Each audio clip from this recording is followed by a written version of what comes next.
कुछ करूंगा नहीं हे बाबा हे बघा, माझं नाव सनी रमेश चव्हाण. मी सकाळी नालासोपाऱ्यावरून प्लॅटफॉर्म नंबर 2 वरून चढत होतो. तरी एक माणूस हा ना आहे ना, हे बघा तोंड लपवतोय, हा माणूस आहे. मला चढताना मी एक पहिल्यांदा सांगितलं बाबा धक्का देऊ नको. तर हा माणूस काय म्हणतोय, ट्रेन आहे धक्का लागणार आहे. पण मला सांगा, ट्रेन धक्का लागल्यावरती समजतं का धक्काबुक्की केल्यावरती समजतं? पहिली गोष्ट. आणि हा याचा काका आहे. काय नाव तुमचं? नाव सांग. नाव सांग. हे बघा यांचा माज बघा. अहो, आणि व्हिडिओ ही अशी बोलतात, व्हिडिओ नसताना ही कशी बोलत असतील याचा तुम्ही संदर्भ जोडू शकता. मला हे सांगा, हा नाव का नाही सांगा? त्याच्यात दम आहे ना.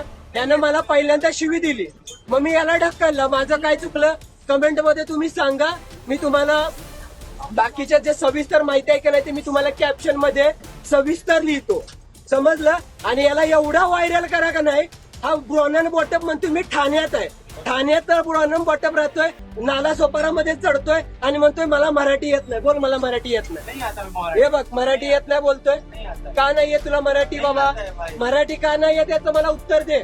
आप 1 मिनट अपना वीडियो मराठी काय येत नाही उत्तर दे. माझ्या कोणला हात लावायचं नाही. कोणला व्हिडिओ मला Marathi don't touch me please. हात लावायचा नाही मला. चल तुला जे काय सांगायचं, तुम्हाला मराठी काय येत नाही ते सांग. मराठी यायचं, महाराष्ट्रात राहतो तर चल बोल. बोल. हे बघ, मराठी तर महाराष्ट्रात राहायचं असेल तर मराठी येत नाही. मराठी येत नाही असं बोलतात हे. आणि येऊन इथं दादागिरी करतात. याची दादागिरी बघा तुम्ही. मराठी यायलाच पाहिजे, यायलाच पाहिजे. मराठी महाराष्ट्रात राहतोय तर यायलाच पाहिजे. हा आमचा लिगली अधिकार आहे. मराठी इथं येतोय तर इथं बोलायचं मराठी. आता तू का